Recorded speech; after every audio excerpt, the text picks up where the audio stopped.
¿Cómo podemos confiar nosotros en Dios cuando las cosas pareciera, hermano?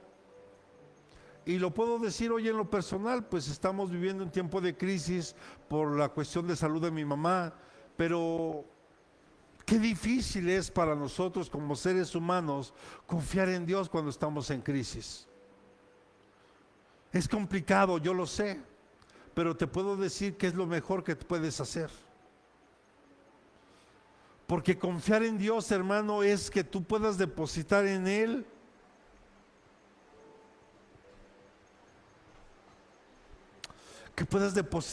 cualquier necesidad que tengas. Pero esa confianza, hermano, ¿cómo puedes obtener tu confianza en alguien? A ver, yo quiero que lo reflexione, aún en lo natural. ¿Tú a cualquier persona le darías las llaves de tu casa o de tu coche? ¿Se las das a quién? A alguien que tú puedas confiar en él. Entonces, yo te pregunto, ¿cómo puedo yo obtener esa confianza en Dios? Cuando tú empiezas a tener un trato con Él, cuando empiezas a conocerlo a Él, cómo es Él, porque aunque físicamente no lo podemos ver, porque Él es espíritu, pero sin embargo, si sabes que está ahí, si sabes que Él existe, si sabes, y como hace rato que estábamos adorando a Dios, se puede experimentar esa presencia de Dios en tu vida. No sé, algunos, mire, yo en lo personal, cuando cierro mis ojos y sé que Él está aquí, yo puedo ver como una lluvia de luces. Mi esposa me ha externado que ella puede ver como una especie de humito que se manifiesta. O sea, cada uno tiene una experiencia personal con Dios. Porque es eso, hermano. ¿Cómo voy a obtener la confianza en Dios cuando yo aprendo a conocerlo como es Él? Si sé que Él es bueno, si sé que Él es amor, si sé que Él es misericordioso, y decía, y Él es justo. Pero qué difícil es confiar en Dios en tiempos de crisis. Solo por dar un ejemplo, acompáñenme a Job, capítulo 1, verso 21. Job, capítulo 1, verso 21. Y dijo: desnudo salí del vientre de mi madre, y desnudo volveré allá. El Señor dio y el Señor quitó. Bendito sea el nombre del Señor. El contexto para que Job llegara a este punto es que Job vivió un tiempo de crisis, porque de la nada, hermano, perdió a su familia. De la nada perdió todos sus bienes. De la nada cayó enfermo. Pero él reconoció que llegó desnudo y que de la misma forma se iba a ir. Job, hermano, cuando leemos todo el libro de Job, nos damos cuenta que Job no conocía a Dios. Aunque él aprendió a ofrecer sacrificios a Dios, no lo conocía. Porque él mismo lo externa y dice: de oídas te había oído, mas ahora yo te conozco. Pero después de un proceso de crisis, después de un proceso de situaciones complicadas, a veces Dios tiene que trabajar con nosotros cuando vivimos tiempos de crisis. Porque Dios, hermano, Él va a querer siempre que tú aprendas a darle a Él el primer lugar en todo. No un segundo lugar, no. Dios siempre debe ocupar el primer lugar en nuestra vida. Antes que mi esposa está Dios. Antes que mis hijos está Dios. Antes que mi ministerio en la iglesia está Dios. Antes que mi negocio está Dios. Antes que mi trabajo está Dios. Y yo le acabo de decir, a mi madre la tengo internada ahorita. pero yo amo a Dios y le sirvo a Él. Y yo sé que a mi madre le ayudo más estando aquí que estando en un hospital. Porque mire, ni soy médico, ni soy enfermero. Soy pastor. Yo a mi madre le sirvo más estando aquí, sirviéndole a mi Dios. Porque si yo me ocupo de los negocios de mi padre, Él se ocupa de los míos. Fue lo que Jesús le dijo a su madre cuando se perdió en el templo. Y de repente lo encuentra María enseñándole ahí a los hombres en el templo, enseñando la palabra, y se maravillaban. Y su madre, obviamente preocupada, angustiada: hija, ¿dónde estabas? Mira. Y Jesús: mujer, me es necesario estar en los negocios de mi padre. ¿Sí estamos comprendiendo? Entonces, Job tuvo que vivir un tiempo de crisis, un tiempo adverso, donde, hermano, una tragedia una tras de otra. Y llegó a esta conclusión: desnudo salí del vientre de mi madre y desnudo volveré allá. El Señor dio y el Señor quitó. Pero a ver, yo quiero hacer una pregunta aquí. ¿Dios quita? A ver, va a decir: pastor, pues si lo acaba de leer, ahí está. Dios quita. No, Dios no quita. Entonces, ¿qué significa la palabra quitó en el hebreo? Porque no es igual. Cuando aquí decimos quitar, es decir, a ver, yo le quito estas plumas a mi hermana.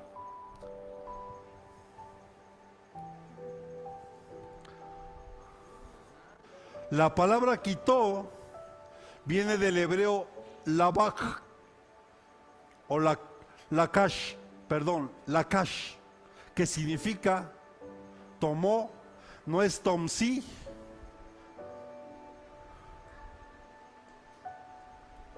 no es tomsi, que es toma, tomaron o tomar. O sea, hermano, quiero que comprenda esto. Cuando dice el Señor que Él quitó, Él dice que Él tomó, porque todo es de Él. Y Él puede tomar lo que Él quiera, lo que Él desea. ¿Cierto? La vida que tenemos no es nuestra, es de Él. Todo lo que tenemos es de Él. Y debería de ser para darle la gloria a Él, la honra a Él. Entonces Él tomó. Entonces yo le quiero preguntar: a veces Dios tiene que tomar algo de nuestra vida para que lo volteemos a ver a Él. Job, hermano, no conoció a Dios hasta que él vivió un tiempo de crisis, hasta que vivió un tiempo difícil en su vida. Y yo le quiero decir algo. Ahorita, a través de esto que estamos viviendo como familia, yo hablaba con unos hermanos y les comentaba: en mi corazón hay paz. Y le voy a explicar por qué, rápido. Porque primeramente me he esforzado en honrar a mi madre. Y usted lo sabe, yo le he dicho aquí que muchas veces yo, saliendo de la iglesia, iba a ver a mi madre y: mamá, ¿qué quieres comer? ¿Qué quieres cenar? No te preocupes, no prepares nada, yo te llevo, quiero estar un tiempo contigo. Cada vez que teníamos la oportunidad de hacer una reunión familiar, era el cumpleaños de alguien, no importaba el día, si ya había pasado una semana, no pasaba nada. El punto era disfrutar un tiempo como familia. ¿Sí me explico? Y yo traté de honrar a mi madre siempre, hasta el día de hoy. Por eso hay paz en mi corazón. Y porque aparte ahora, en este tiempo de necesidad de mi mamá, como hermanos nos hemos unido más, y yo eso lo veo muy bien. Porque si éramos unidos, esto nos está uniendo más. No sé si me doy a entender, pero aquí el trato, a mí me duele un poco más la situación de uno de mis hermanos en particular, porque él es el más apegado a mi mamá y sé lo que le está doliendo. Pero él tiene que aprender que si tú le entregas a Dios, en este caso a mi mamá, él va a descansar. Porque sabes en qué mejores manos puede estar mi mamá, en las de Dios. Y si es su tiempo, ¿me va a doler en la carne? Por supuesto que sí. Pero hay un gozo en mi corazón porque sé dónde va a estar. Y ya no va a sufrir aquí. Porque a veces somos egoístas como familia, como familiar de un enfermo. Porque somos capaces de que conéctele y póngale todo lo que sea necesario, que esté viva. Porque no queremos sufrir la pérdida. Cuando es mejor, Señor, en tus manos está. Y lo que tú decidas, cuando tú lo decidas, está bien. Yo se lo digo con esa madurez, hermano. Y no significa que no me duela, porque es mi mamá. Job tuvo que vivir su tiempo de crisis donde perdió a sus hijos, donde perdió sus bienes. ¿Por qué, hermano? ¿Sabe por qué? Porque indirectamente el corazón de Job estaba en su familia, estaba en sus bienes y no en Dios. Entonces lo que Dios quería enseñarle a Job tuvo que tomar. ¿Usted cree que a Dios no le dolió tomar la vida de sus hijos y ver el sufrimiento de Job? Claro que sí, hermano. Él llora cuando tú lloras, él sufre cuando ve que tú estás sufriendo. Pero Él solo quiere que tú lo voltees a ver y que veas que en Él, hermano, hay plenitud de gozo.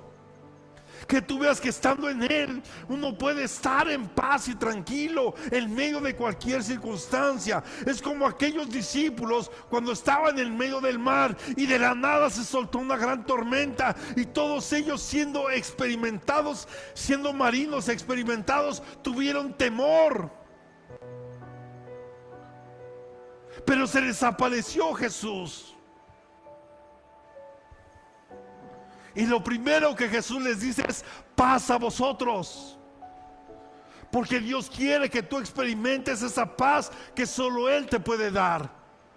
Por ejemplo, los israelitas, los judíos, cuando ellos se ven, se saludan, siempre es Shalom. La paz de Dios esté contigo. Es como se saludan. Y tú y yo, amada iglesia, tenemos que experimentar esta paz de Dios, aún en medio de cualquier crisis, de cualquier situación que estemos viviendo o pasando. Yo te aseguro algo, y te lo digo por experiencia: cuando tú permites que Dios sea el primer lugar en tu vida y tú en tu corazón decidas hacerlo, tú vas a experimentar esa paz de lo que dice la Escritura, una paz que sobrepasa todo entendimiento. La gente no entiende por qué yo puedo gozar de esa paz.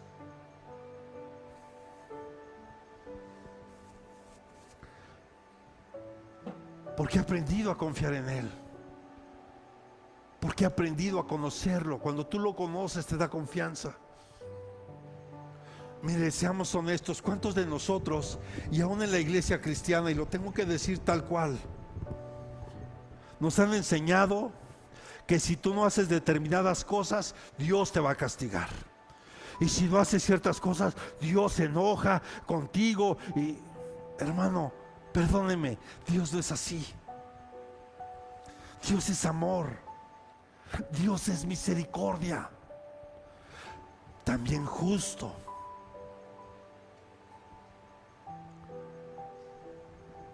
A ver, le decía a un hermano aquí ayer: vamos a pensar, Isaías, que trabajas 6 días a la semana. ¿Qué es lo justo? Que le paguen un salario completo por esos 6 días, ¿cierto? Si le pagaran 5 de 6 días, ya es algo injusto. ¿Sí o no? ¿Cierto o no? Pero ¿qué tal que le pagaran la semana completa y solo trabajó un día? Amén, dice. No, eso también es ser injusto. Eso también sería injusticia. Entonces, en este contexto yo le quiero preguntar, ¿Dios es justo? ¿Dios es justo? Él solo va a pagar con justicia lo que nosotros hacemos, bien o mal. Dios no castiga. Nosotros obtenemos el pago de lo que hicimos mal o de lo que hicimos bien.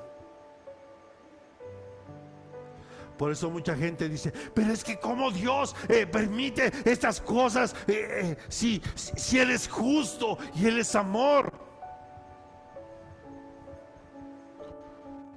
Yo ayer le decía algo tremendo a la iglesia y sí, no me da miedo decirlo aquí, ni menos estaba transmitiendo. A ver, ¿es justo lo que está pasando ahorita en Israel y en Medio Oriente? Con Irán, con Siria, con Libia.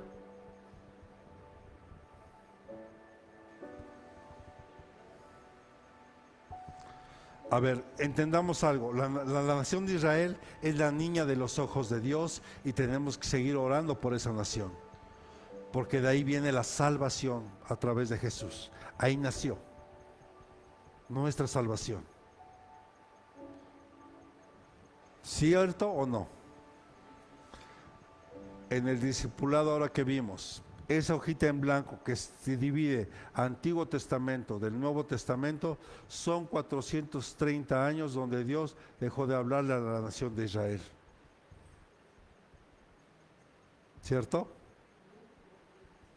Hasta que Dios levantó a Juan el Bautista como profeta para anunciar las buenas nuevas que venía el Mesías, preparar y allanar el camino para Jesús. ¿Cierto?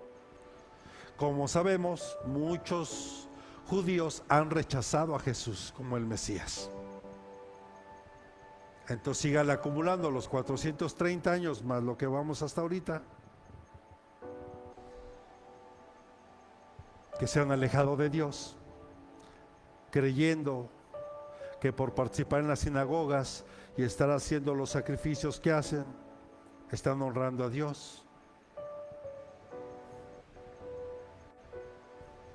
Y eso sin duda ha traído consecuencias severas para esa nación, que un día serán completamente redimidos porque reconocerán a Jesús.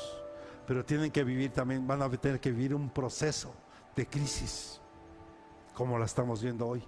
Pero esto es nada a lo que se viene. Y como se lo anuncié desde la pandemia, hermano, no es que uno sea pesimista, pero cuando tenemos un poquito de conocimiento de la Escritura y empiezas a ver los tiempos bíblicos marcando una línea del tiempo, hermano, es lo que estamos viviendo hoy. Jesús le llamó el principio de dolores, y dando el ejemplo a una mujer que va a dar a luz. Cuando empiezan los dolores de parto, para las que son mamitas, saben que una vez que empieza el dolor de parto, ¿qué pasa? ¿Se detiene o aumentan? Aumentan hasta que nazca el bebé. Entonces, si Jesús puso ese ejemplo, que estamos viviendo el principio de dolores,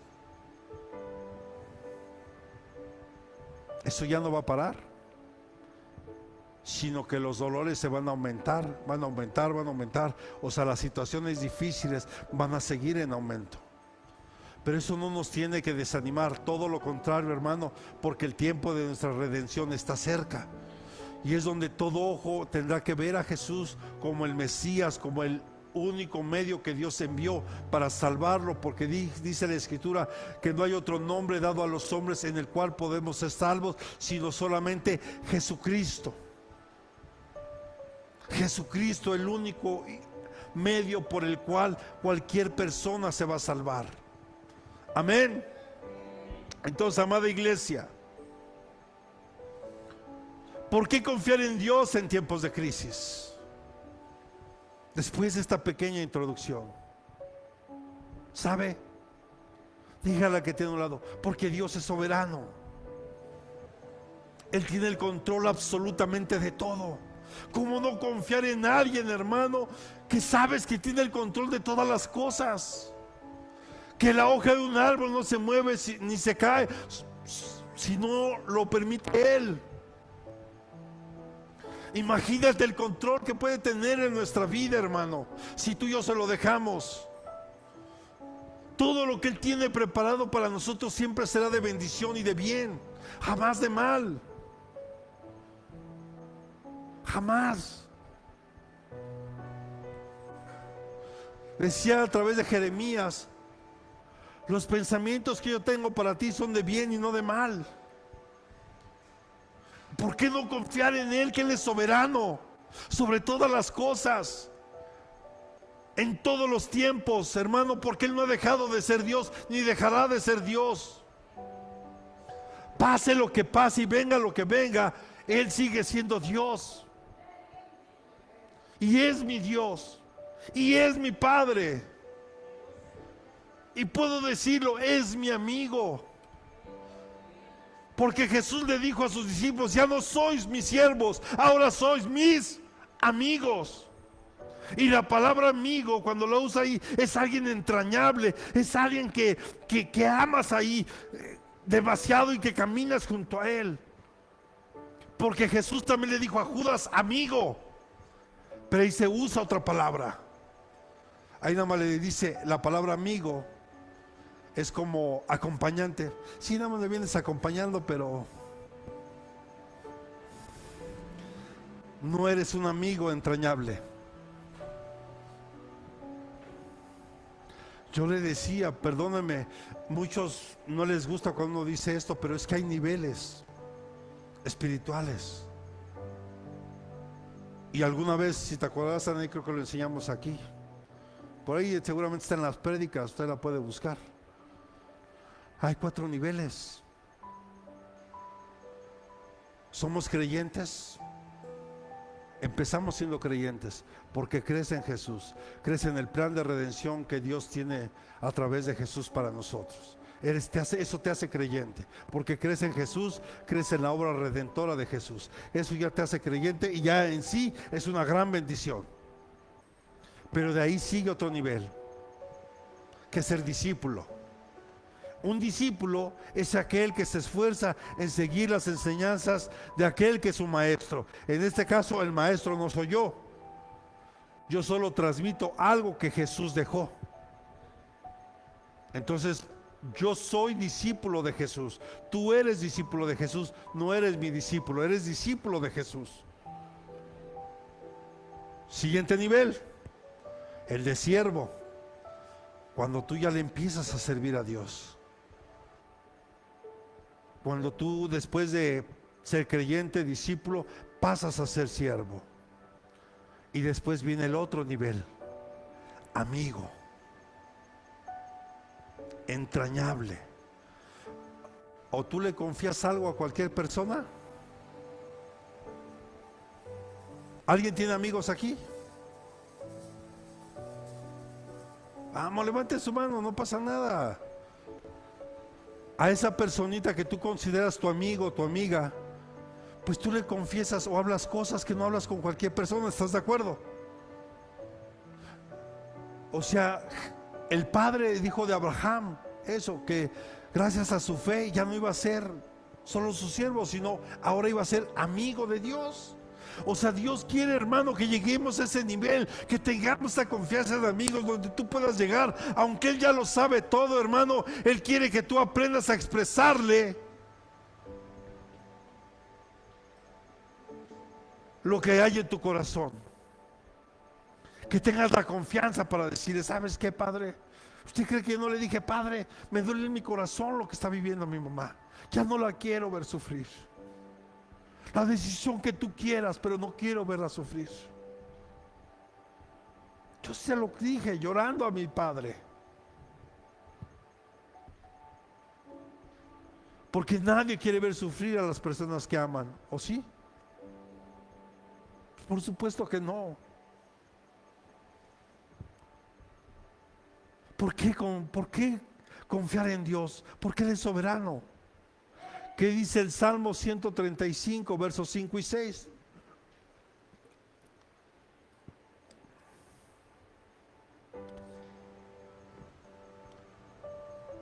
Porque yo sé que el Señor es grande y que nuestro Señor está sobre todos los dioses. Todo cuanto el Señor quiere lo hace en los cielos y en la tierra, en los mares y en todos los abismos. O sea, Dios, hermano, está por sobre todas las cosas, por sobre cualquier crisis que tú puedas tener. Él está por encima de eso. Entonces, cuando tú le entregas eso que te está afligiendo en tu corazón, es la manera de decir: Señor, yo confío en ti, yo confío en tu soberanía, lo que tú digas. ¿Se acuerdan cuando operaron a mi madre hace como 3, 4 años? Que también le pedí oración, ¿se acuerda? Que le extirparon un tumor de 5 kilos de su estómago, ¿se acuerda? Y que yo le dije desde el principio: Señor, esto lo pongo en tus manos, y si es tu voluntad, déjamela bien, por favor. Yo no quiero verla con una sonda, con cosas raras. No, no, no. Bien, por favor. Si es tu voluntad. Y si no, también la entenderé.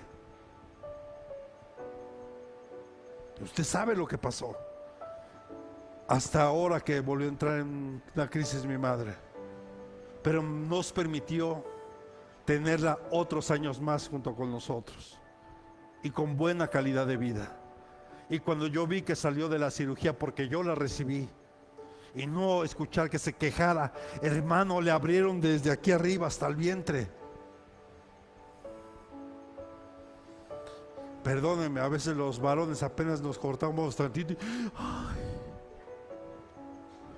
a mí apenas me operaron del apéndice hace algunos años y ahí estaba uno, hermano, y mi madre jamás se quejó.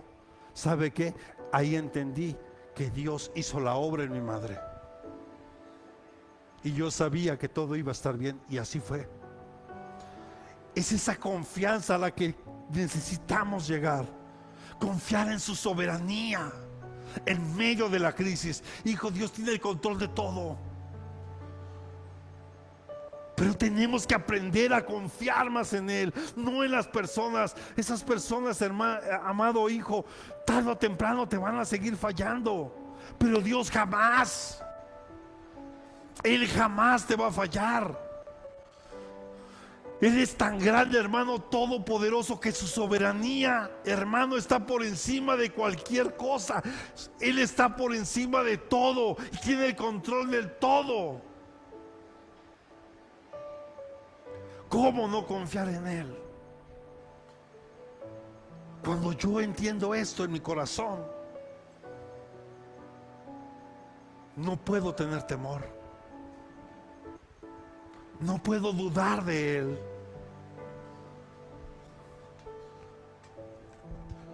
Y aquí podríamos mencionar las crisis que han pasado varias familias aquí. Pero ahora, con el tiempo, Dios los ha fortalecido, Dios los ha sanado. Y si hay otra sacudida en mi vida, es porque algo que Dios quiere hacer conmigo. ¿Cuántos decimos amén? Entonces vemos, hermano, que la soberanía de Dios se manifiesta en la Biblia a través de muchas formas. Pero habla de ese poder absoluto y el control de toda la creación.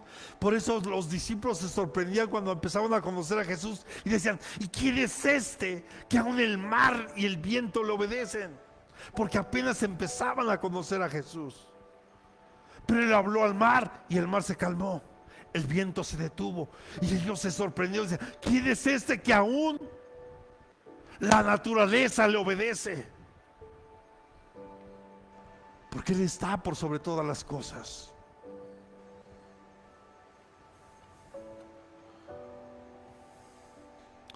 Él es el Rey Supremo, cuyo poder y voluntad son inquebrantables. A Él le duele cada ser humano, cada persona. A ver, por ejemplo, ahorita en Oaxaca, no recuerdo el nombre del pueblo, pero sabe que están expulsando a hermanos en la fe en Oaxaca, ahorita en pleno 2025. Sabe que golpearon y desnudaron a unos pastores y de ahí los encerraron en la cárcel, y el único motivo es que son cristianos, porque no participan de las fiestas patronales de aquí. Y muchos de ellos han sido despojados de sus tierras. ¿Qué parece en pleno siglo, en pleno año 2025? ¿Qué le parece? Pero ¿sabes? Ellos están confiando en la soberanía de Dios. ¿Y qué está haciendo la iglesia por esos hermanos? Porque no solo es orar, hermano. Aquí se necesita, hermano, se necesita ayuda. Los que sepan de leyes tienen que ayudar. No sé en qué parte de la Ciudad de México desalojaron unos hermanos de Asambleas de Dios. Y sí lo tengo que decir tal cual. Usaron la Guardia Nacional para sacarlos de un lugar donde estaban enseñando teología. Hermano, el tiempo está cerca. La persecución de la iglesia está. Y en medio de esto tenemos que confiar en la soberanía de Dios, porque Él es fiel. ¿Cómo no confiar en Él en tiempo de crisis si Él es fiel? ¿Qué habla la fidelidad? Hermano, ¿cuántas veces yo he escuchado: no, pastor, yo voy a estar con usted? No se me olvida, hermano, cuando recién nos dan una palabra profética para confirmar la iglesia aquí en Nesa. Y recuerdo que había un matrimonio que llegaba a la iglesia, empezaba ahí donde dábamos los estudios, y cuando se profetiza que íbamos nosotros a abrir una iglesia aquí en Nesa, este hermano corrió y dijo: ahora sí sé, pastor, por qué Dios me llevó ahí, yo voy a estar con usted y bla, bla, bla. Pregúntame dónde está. Porque nosotros como seres humanos somos infieles. Pero Dios, aún siendo infieles, Él permanece fiel. Y la fidelidad es estar ahí en todo momento, en las buenas, en las malas. Es como decían: ¿quieres conocer a alguien que verdaderamente que pueda estar contigo? Lo vas a conocer en la enfermedad, o en la cárcel, o en alguna situación. Cuando no, hermano,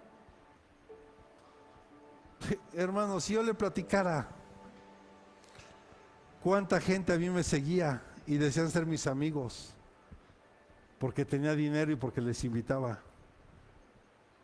pero cuando ya no hubo, ¿dónde quedaron? Pero Dios, diga que tiene a un lado: Dios es fiel. Él no cambia. Él es el mismo de ayer, de hoy y de siempre. Él es inmutable. Él no va a cambiar jamás.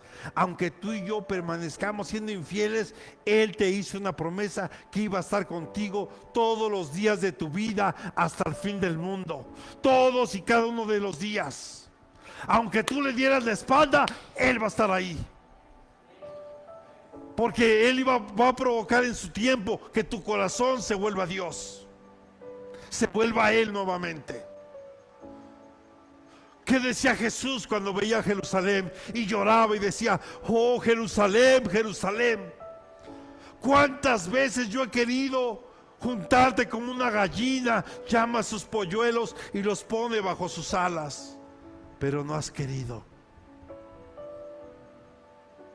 430 años del Antiguo al Nuevo Testamento, más 2025 que no han reconocido a Jesús.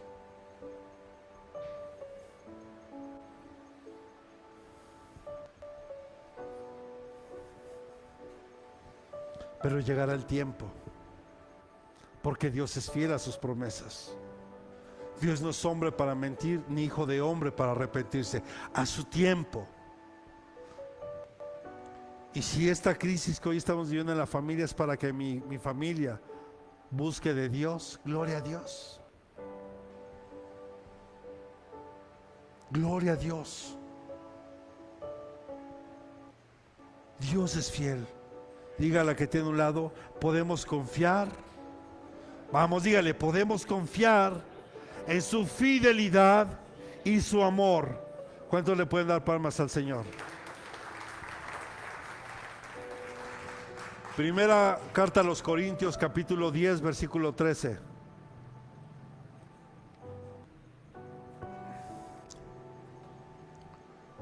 Primera de Corintios, capítulo 10, versículo 13.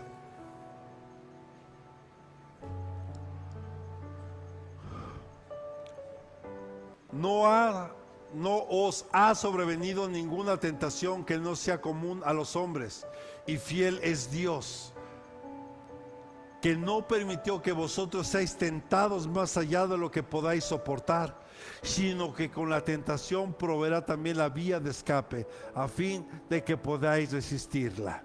O sea, en otras palabras, hermano, Dios no va a permitir que tú vivas algo que no puedas tú soportar. Él sabe, hermano, el que nos formó, el que nos creó, sabe dónde apretar ese tornillito para que nosotros lo empecemos a buscar. ¿A qué me refiero? Vamos a pensar, en mi caso,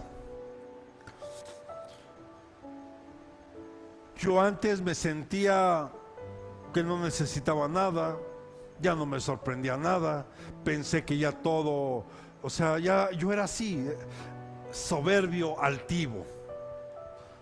Entonces, cuando Dios me alcanza, ¿por dónde cree que me empezó? Por mi soberbia y mi altivez, perdiendo muchos privilegios que yo tenía, laborales y personales, al punto de llegar hasta lo más bajo que usted se puede imaginar. Y fue donde tuve que voltearlo a ver. Cuando yo lo perdí todo, cuando perdí familia, perdí coches, perdí dinero, perdí muchas cosas. Cuando yo lo pierdo todo, es cuando volteo a ver a Dios. Porque mientras todo va bien, o pareciera que todo va bien, la verdad es que difícilmente buscamos a Dios. Pero cuando estamos en crisis, lo volteamos a ver. Pero Él es tan bueno y tu fidelidad es tan grande, hermano, que no va a permitir que tú vivas algo que te destruya. Es como cuando Dios introduce al pueblo de Israel al desierto. Porque una vez que los libera de Egipto, los introduce al desierto. Y yo le pregunto, ¿el plan de Dios era destruirlos en el desierto? El plan original de Dios era que aún saliendo de Egipto, a los 12 días de ahí, tomar la tierra prometida. En el día 11 estaban instalados enfrente del Jordán para cruzarlo y llegar a Jericó. Pero resulta que cuando Moisés manda a los 12 espías, usted sabe la historia, 2 de ellos, a excepción de Josué y Caleb, que sí creían en Dios, en su fidelidad y en su promesa, ellos sí creían, pero había 10 que no creyeron, dudaron porque vieron gigantes ahí en ese lugar. Y como prueba llevaron un racimo de uvas diciendo, mira, es tan buena esta tierra, pero hay gigantes ahí. Somos como langostas delante de ellos. ¿De qué tamaño serían estos gigantes?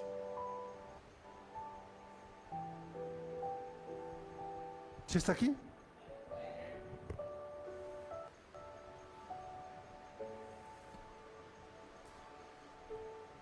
¿Pero qué pasó? Como tuvieron miedo, vagaron 40 años en el desierto, porque no confiaron en Dios. Él es fiel, Él es verdadero. Cuando tú confías en Él, no dudes. Y sobre todo si lo que estás haciendo va alineado a su palabra y a su voluntad, hermano. A ver, dame un ejemplo de un hombre de la Biblia que no haya vivido un tiempo de crisis. Dime uno solo. ¿Sabes? Aún Jesús vivió un tiempo de crisis cuando sabía que iba a ser entregado. ¿Usted cree que no tuvo miedo Jesús cuando estaba celebrando la Santa Cena? ¿Usted cree que Jesús no sabía que al orar en el monte Getsemaní iba a ser entregado? Claro que lo sabía. Por supuesto que sabía. Y cuando él estaba orando ahí en el Getsemaní, postrado, porque todo lo que venía sobre su vida, hermano, era pagar el precio de nuestro pecado, de toda la humanidad. ¿Cómo no puedes confiar en su fidelidad? Si te dio lo más importante, o nos dio lo más importante, que es la oportunidad de ser salvos gracias a Jesús. Hermano, ¿qué mayor muestra de amor y de fidelidad podemos recibir? Por eso, hermano, cuando en nuestro corazón cayó esto, como un bálsamo a nuestro corazón, entendimos que no hay mejor forma y que la única manera en la que yo creo que puedo agradar a Dios es sirviéndole con todo mi corazón. Por eso usted ve que nos esforzamos, los invitamos a discipulados. Quiero empezar a trabajar con los varones, así que vamos a empezar a trabajar también los varones. Así que Enrique, te necesito también acá, hijo, que estemos más cerquita, y todos los varones que empecemos a forjar un ministerio de varones, porque yo creo, si como cabezas nos levantamos y tomamos el lugar que Dios nos ha dado, las cosas tienen que funcionar, porque todo empieza por la cabeza. Y si la cabeza anda mal, pues ¿qué le digo del cuerpo? Si estamos aquí. Pero es tiempo, hermanos, que también los varones nos tengamos que levantar y tomemos el lugar, y aún los que están solteros, que sean jóvenes también, porque el día de mañana formarán una familia, y que sepan de qué se trata. Porque a veces, perdóneme, hermano, nos aventamos como el borras, y cuando vienen las primeras, no saben ni por dónde te llegó. Eso no significa que ya la vas a librar al venir y al estar. No, hermano, va a haber pruebas, va a haber luchas, va a haber situaciones, pero sabes que si estás bien plantado en Dios, hay victoria. Si sabes que estamos firmes en Dios, sabes que no venga lo que venga, porque Dios es fiel y dijo, y Él ha prometido que no va a haber una tentación tan grande para destruirnos. Dios no introdujo al pueblo de Israel al desierto para destruirlo, lo trajo o lo llevó para que lo reconocieran, para que tomaran la tierra prometida, pero no quisieron, dudaron. Y en esos 40 años pues se levantó un hombre como Coré con otro grupo de personas ahí, y tuvieron que ser literal tragados por el desierto. ¿No me cree? Pues lea la Biblia y el Números, ahí viene.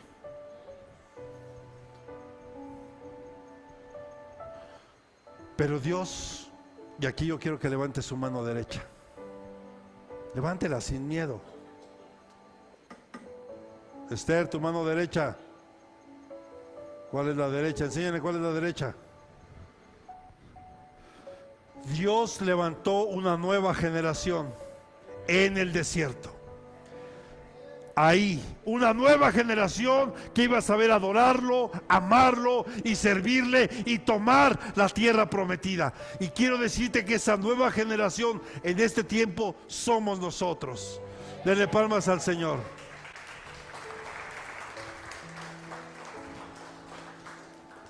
Pero todo es por su fidelidad. Solo por su amor y su fidelidad. Hoy podemos ver, hermano, en una cultura llena de depravación moral y presiones, que Pablo tuvo que decir a los corintios palabras de aliento firmes acerca de la tentación, y les dijo: los deseos cerrados y las tentaciones son comunes a todos. Así que no pienses que solo es para ti. Todos, hermano, aquí pensamos cosas que son incorrectas. Todos. Sí, aunque me haga los ojos grandotes así. ¿Usted también, pastor? Sí, también yo. El problema no es que tengas esos pensamientos, el problema es que permitas que esos pensamientos bajen a tu corazón. Y peor aún, porque una vez que esos malos pensamientos bajan a tu corazón, tarde o temprano dará luz al pecado. Por eso cuando lleguen, en el nombre de Jesús, dice que todo pensamiento llevarlo cautivo a la obediencia a Cristo Jesús. Todo pensamiento cautivo a la obediencia a Cristo.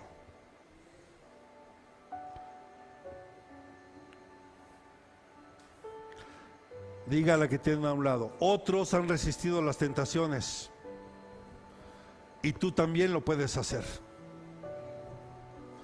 Ahí está el caso de José. José el soñador, hijo de Jacob, el más amado de Jacob, por cierto. ¿Cierto? ¿Qué pasó cuando llegó? Usted conoce la historia. Mire, hermano, podríamos predicar de muchas cosas ahorita, pero me desviaría, pero yo tendría cuidado de la familia.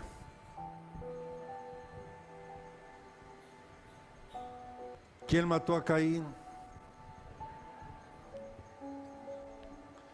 Perdón, ¿quién mató a Abel? Perdóneme usted, ¿quién mató a Abel? Diga, su hermano. ¿Quién quiso matar a José? Pero salió alguien bien inteligente, Judá. Dijo: no lo matemos, vamos a venderlo como esclavo. Por eso alguna vez yo le dije, por eso Judá, en toda la historia, en la decadencia de Israel, solo Judá se mantuvo fiel. Y sabe que la promesa está desde ahí, porque la promesa en realidad era para Rubén, el mayor, el primogénito. Pero Rubén perdió ese privilegio por querer matar a José. Y es ahí donde entra Judá, y por eso es que de ahí viene la salvación de los judíos.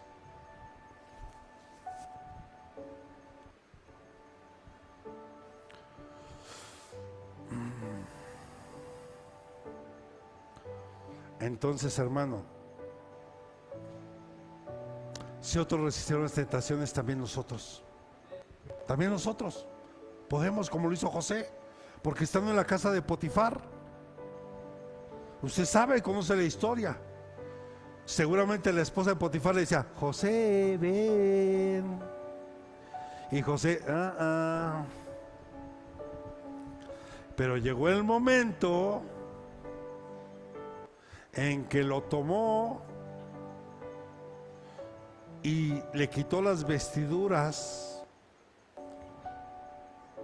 pero él prefirió salir corriendo antes de caer en ese pecado.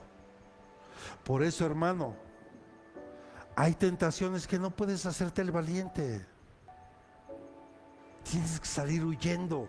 El mismo consejo se le dio Pablo a su hijo espiritual amado Timoteo: huye de las pasiones juveniles. Jóvenes, huyan de las pasiones juveniles, huyan. No, yo puedo porque Dios está conmigo y todo lo puedo en Cristo, porque hasta bíblicos salen. Y nada más de: pastor, ¿qué cree, pastor? Bueno, ¿y ahora qué hacemos? Si estamos aquí, ¿verdad que sí pasa?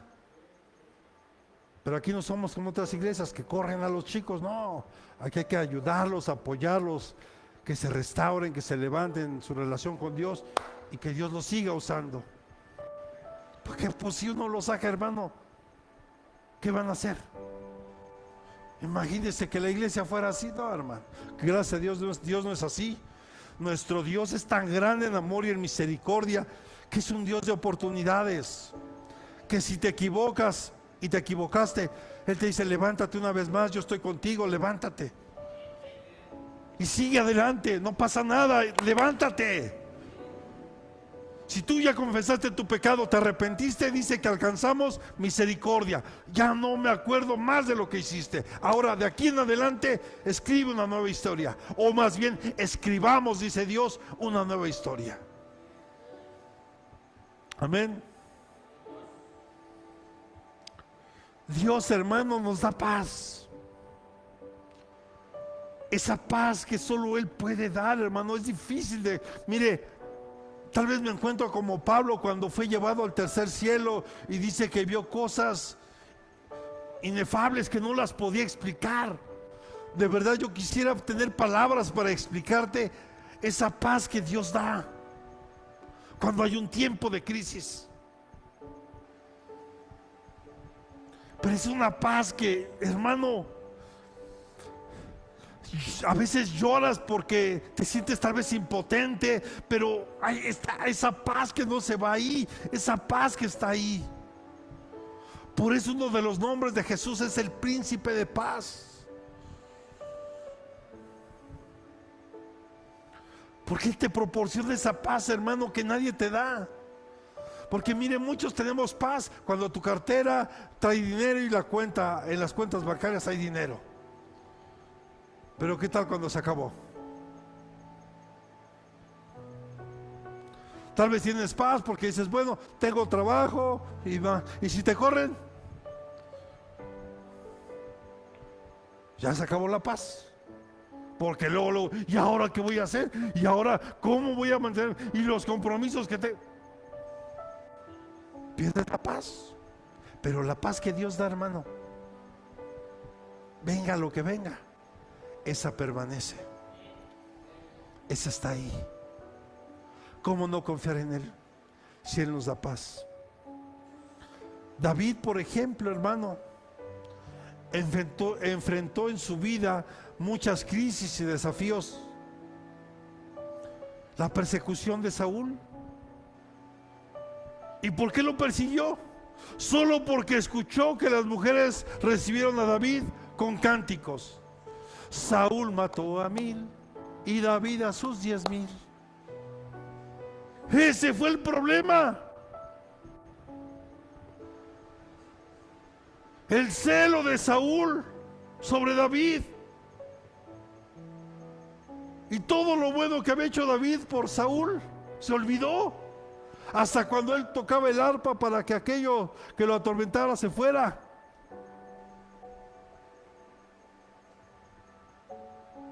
Pero hermano, David siendo perseguido por Saúl, usando todo el poder que Saúl tenía sobre David. Pero algo que no tomó en cuenta Saúl es que David ya había sido ungido por Samuel como rey de Israel. Todavía no era rey, pero ya había sido ungido por Dios. Y Saúl ya había sido desechado por Dios. ¿Sí estamos aquí?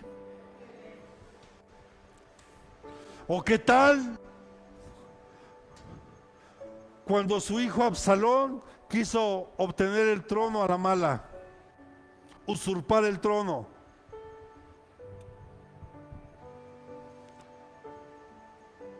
¿No fue una crisis en David? O cuando uno de sus hijos abusó sexualmente de una de sus medias hermanas. O cuando otro igual tomó a las concubinas de su padre. Hermano, David vivió crisis tremendas.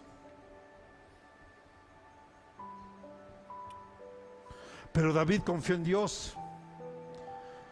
Y dijo en el Salmo 23, el Señor es mi pastor y nada me faltará. ¿Usted podría decir eso?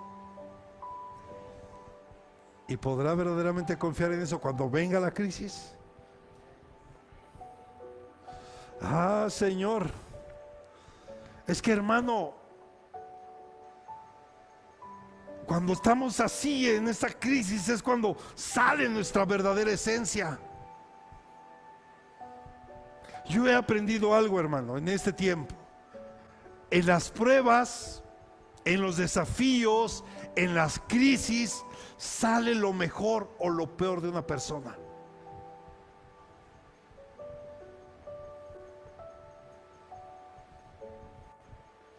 ¿Qué está saliendo de ti? Oh, sí, sigue aquí. Ah, es que me preocupa, hermano, se queda demasiado serio. Y ahí vamos bien, estábamos tranquilos, ¿no? Que, a ver, le pregunto, ¿qué está saliendo de usted ahora?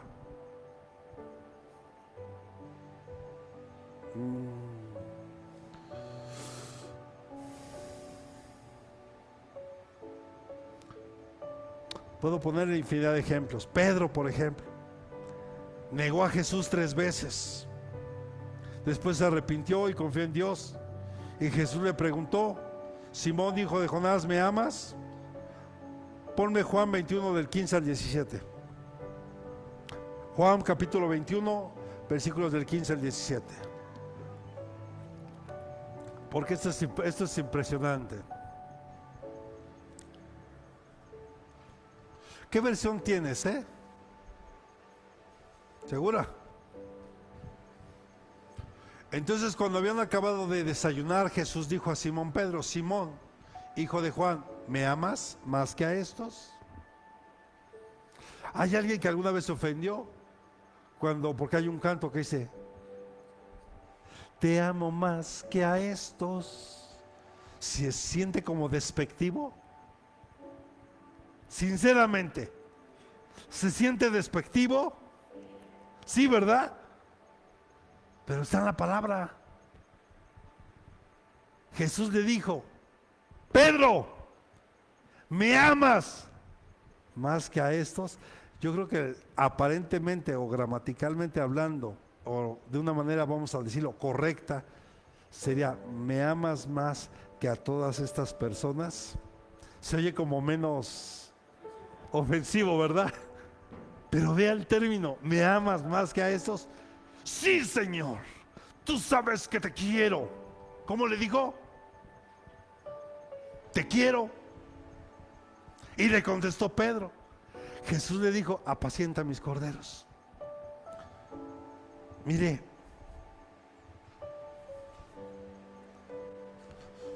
yo le hemos enseñado aquí, y la Biblia, sobre todo la Biblia lo enseña.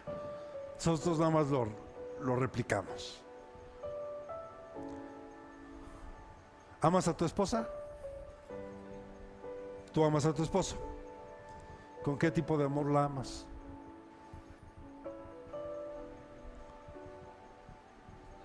Así, pues no hay no solo hay un amor, o cómo funciona. Porque la Biblia habla de 4 tipos de amores.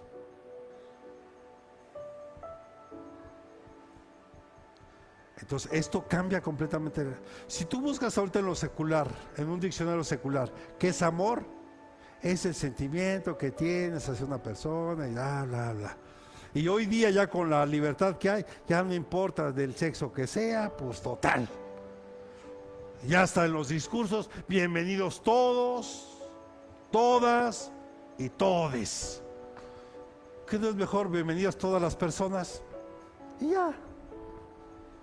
Pero eso habla de inclusión. Pero bueno, ese es otro tema.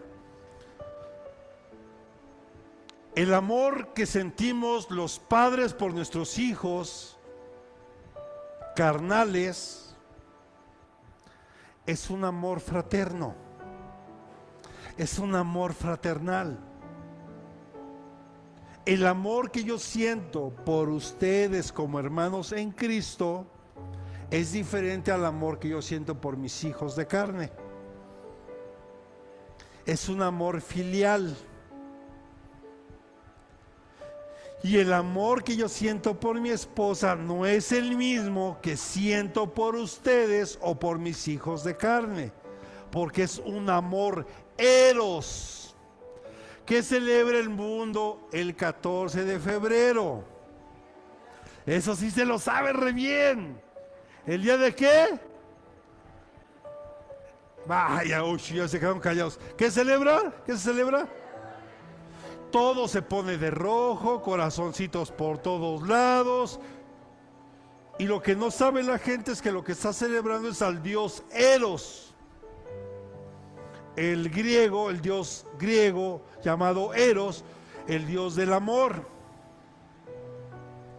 Pero el amor Eros del que estamos hablando es aquel amor que sentimos por la persona del sexo opuesto. Por eso el amor que yo siento por mi esposa no es el mismo que yo puedo sentir por ustedes, ni por el mismo que yo siento por mis hijas. Es un amor diferente. Y viene el otro, que es el fundamental. Es el amor ágape. Es el amor que Dios siente por nosotros cuando da a su Hijo. Es cuando tú lo das todo, sin esperar nada a cambio. Es cuando tú lo das todo, como lo hizo el Padre, dio a Jesús, lo dio todo por nosotros, porque nos ama.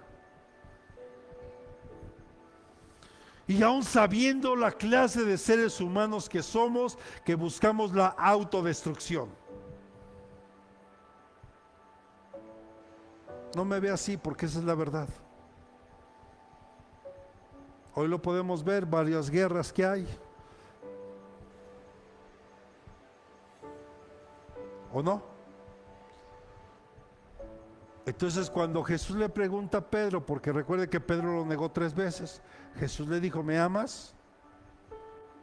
Y Pedro le decía, te quiero. O sea, Jesús le decía, Pedro, ¿me agapeas? O sea, tú me agapeas, o sea, estás dispuesto a dar todo por mí. Y él le decía, yo te fileo. O sea, sí estoy de acuerdo con tu enseñanza y con todo, solo te fileo. Oh, Pedro, ¿me agapeas? Y Pedro otra vez, Señor, yo te fileo. O sea, estoy de acuerdo, es más, voy a hacer lo que tú me pidas, te fileo. Pedro, ¿me amas? Y dice la Escritura que se entristeció bajo el rostro y dijo, Señor, tú lo sabes todo. ¿Y sabe cómo murió Pedro? Crucificado en una cruz de cabeza, porque dijo que no era digno de morir como su maestro. O sea, al final de su vida Pedro entendió y dio ese amor ágape por Dios también. Es cuando lo das todo. Todos esos hermanos que murieron en el tiempo del Imperio de Roma, a través del Coliseo Romano, a través de devorado por leones, quemados en hogueras, al igual que en la Inquisición y al igual en todo eso, hermano, todos ellos amaron a Dios con un amor ágape. Ahora yo te quiero preguntar, en este tiempo de crisis, ¿con qué amor estás amando a Dios?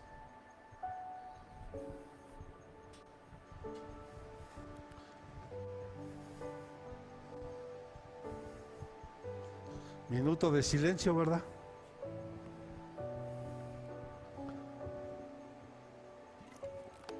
¿Sabes? Dios está dispuesto, Dios desea, hermano, que tú y yo estemos dispuestos a amar a Dios con un amor ágape. ¿Sabes cuántos mártires hubo? Cuando a Juan se le revela el Apocalipsis, vio que ahí en el altar habían cientos de millares de seres humanos con sus ropas empapadas en sangre. Eso habla de todos esos mártires que han muerto desde la persecución del Imperio de Roma, en la Inquisición y en todas esas grandes persecuciones que ha habido en la historia, en la iglesia. ¿Cómo confiar en Dios en estos tiempos de crisis? Aprendamos a desarrollar un tiempo de oración, una comunión con Él. Por eso los invitamos, hermano, para que vengan. Aquí dice, y se los digo abiertamente, la Escritura dice que nadie sabe orar. Por eso el Espíritu Santo tiene que venir a interceder por nosotros con gemidos indecibles, porque nadie sabe orar. Porque la oración, hermano, dígale a que tiene a un lado, es fundamental para confiar en Dios. Es fundamental para confiar en Dios en tiempos de crisis. Es fundamental. Porque primero tenemos que tener esa fe de saber que Dios me está escuchando. Tengo que saber y creer que Dios está ahí en su trono y me está escuchando. Porque hoy tenemos esa grande bendición, hermano, a través del sacrificio de Jesús. El velo que cubría el lugar santo en el templo fue rasgado de arriba hacia abajo. Eso representa, hermano, que Jesús abrió el camino para que hoy tengamos comunión con Dios todos los días de nuestra vida, a cualquier hora que lo necesitemos.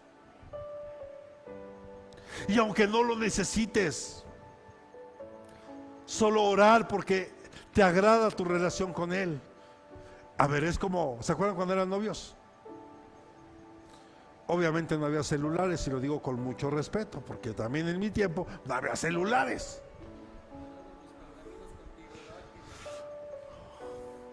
Pero, ¿se acuerdan cómo eran esas pláticas? No, que no se acababan. Hermano, hoy los chicos, ya vengo para acá. Y hoy con el celular, mire, apenas acaban de despedir y ya va estando de los emojis. Ya te extraño. Si te acabo de dejar. Y así somos. Porque te agrada estar con esa persona, te agrada su plática, te agrada la compañía. Hermano, Dios es todopoderoso. Dios es amor. Si nos damos el tiempo, tú y yo, de verdad, de buscarlo en oración, en esa comunión, hermano, te vas a dar cuenta cuánto Dios tiene preparado para nosotros y sobre todo para ti. Por eso la oración, hermano, va acompañado de fe, porque la fe es esencial para confiar en Él. Saber que Él está ahí, saber que Él dio su vida por ti, saber que Él tiene el control de todo. Y le decía, tener fe en su soberanía, en la soberanía que Él tiene por todas las cosas. Yo sé que Dios tiene el poder para levantar a mi madre de donde está, hacerle pulmones nuevos, riñones, hígado nuevo. Hermano, yo aquí fui testigo cuando oré por una persona, el papá de mi hermano Cuauhtémoc, que mire, ese hombre solo vino un día a la iglesia, ese día recibe a Cristo, tenía un problema de insuficiencia renal, le habían dicho que nada más le daban unos meses de vida porque ya no había más que hacer. Recibe a Cristo el hombre, oramos por él, y Dios le regaló casi 10 años más de vida. Riñones nuevos. Jamás volvió a ir al médico por el tema renal. Jamás. Es más, todos se enfermaron de COVID, menos él. A todos les dio influencia, menos a él. Pero apenas hace un año partió. Muerte natural. Gloria a Dios. Así es Dios de soberano. Y yo podría decir, oye, Isaías, ¿sabes? Dios me ha permitido orar por tanta gente que ha sanado. Y digo, Señor, estoy orando por mi madre y no veo. Y tal vez como Pablo, Señor, hermano, Pablo hasta le llevaban pañuelos ahí y se los ponía de los enfermos y los enfermos sanaban y cosas extraordinarias. Y cuando él oraba por él decía, 3 veces he orado, Señor, y este aguijón ahí sigue. Bástate mi gracia, dice el Señor. Porque Él es soberano, hermano. Él sabe por qué hace las cosas. A veces cuestionamos, perdón, porque no sabemos. Pero Dios es soberano y Él sabe cómo hacer las cosas. Confiemos en la fe, en su bondad. Y voy terminando. Voy a decir, por fin el Evangelio eterno. Confiemos en su palabra. Confía en su palabra. Porque su palabra es viva y eficaz. Su palabra es verdadera. Por eso uno de los nombres de Jesús, Él es el Verbo. El Verbo era Dios, el Verbo estaba con Dios y el Verbo es Dios. Y ese Verbo se hizo carne, haciendo alusión a Jesús. Él es ese pan, es ese maná, Él es esa palabra que necesitamos. Confiemos en su palabra. Y sabes, dígale que tiene a un lado, por favor. Pero por favor, dígale, pero por favor, aplícala en tu vida. ¿Sabe a cuántos cabezones espirituales conozco? Que conocen un buen de escritura, pero practican casi nada de lo que conocen. Si tan solo practicaran un poquito de lo que conocen, hermano, wow. Es que el verdadero reto está ahí, amados. Y sinceramente, ¿es fácil? ¿Es fácil? La verdad es que no. Pero Dios está con nosotros. Cuando tú haces esto, hermano, hay paz y tranquilidad en tu corazón. Hay valor y firmeza. Fuerza y valor, perdón. Viene una fuerza y un valor que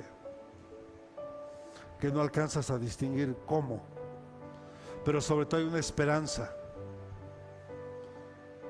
Porque Dios nos da esa esperanza de saber que un día estaremos con Él. Que un día vamos a estar en su presencia.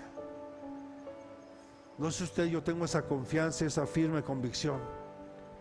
¿Usted la tiene? ¿Sí?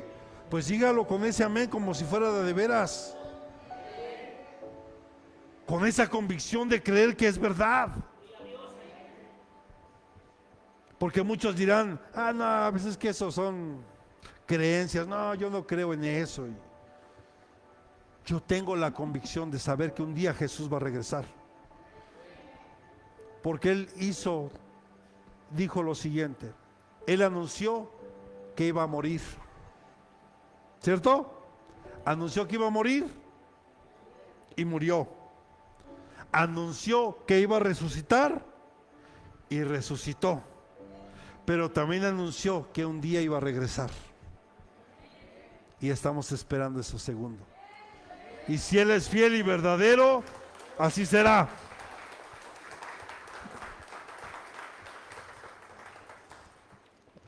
Si pueden ir subiendo, por favor. Por eso, hermanos, busquemos a Dios en oración. Meditemos en su palabra y confiemos en su soberanía. Dígale al que tenga a un lado, Dios está con nosotros en la crisis. La fe y la confianza es fundamental. Confiar en Dios en tiempos de crisis es fundamental para experimentar su paz, su fuerza y su esperanza. Cuando buscamos a Dios en oración, leer y meditar su palabra, estamos confiando en su soberanía. Podemos enfrentar los desafíos de crisis y de fe.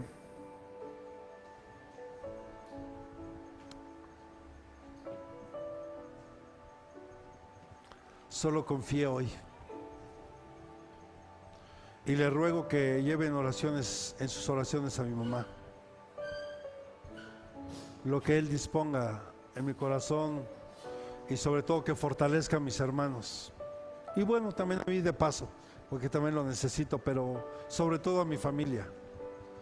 Porque yo sé sé mi posición en Dios. Sé que mi madre renovó sus votos con Cristo, sé a dónde va. O sea, eso trae paz a mi corazón. Pero mi familia que no conoce mucho de Dios, pues ellos sí van a resentir un poco más todo esto, pero sé que también eso va a cooperar para bien. Así que en este tiempo de crisis que podamos experimentar, amada iglesia, solo confiamos en el Señor. Mutean la instrumental, por favor. Entonces, hoy no sé qué estés viviendo, qué estés pasando, porque Dios en la noche me pidió que hablara de esto, aprovechando lo que yo estoy viviendo. Porque algo que yo he enseñado aquí en la iglesia y a través de la palabra es: yo no te puedo predicar de algo que yo no esté viviendo o que yo haya vivido.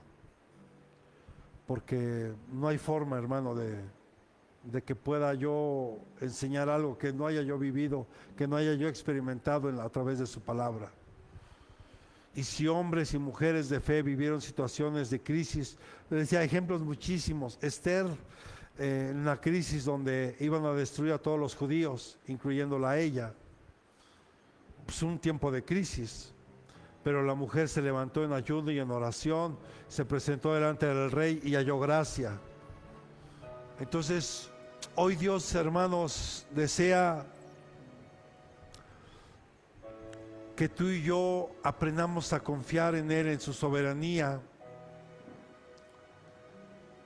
así como lo hizo Job, David, Daniel, Pedro, Josué, Esther, Moisés. Es que, hermano, hay tantos nombres que podríamos dar.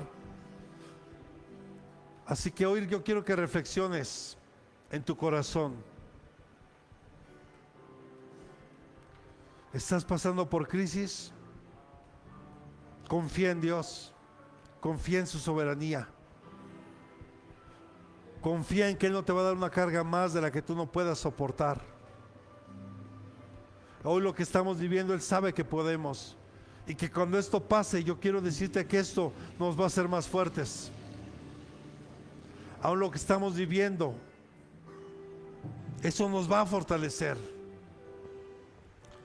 Pero todo está basado en nuestra confianza en Dios. Que aprendamos en saber que Él es fiel, que Él es soberano y que Él jamás va a permitir que sufras en vano. Aún lo que Jesús vivió,